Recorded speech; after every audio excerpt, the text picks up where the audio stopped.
This is Airsoft. It's like paintball, but much more professional.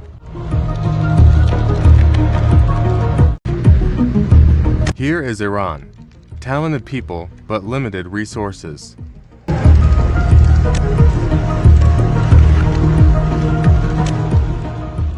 This is super awesome. This one is a simulation of a real military operation. In this way, the soldiers feel very real that a mistake will cost them their lives.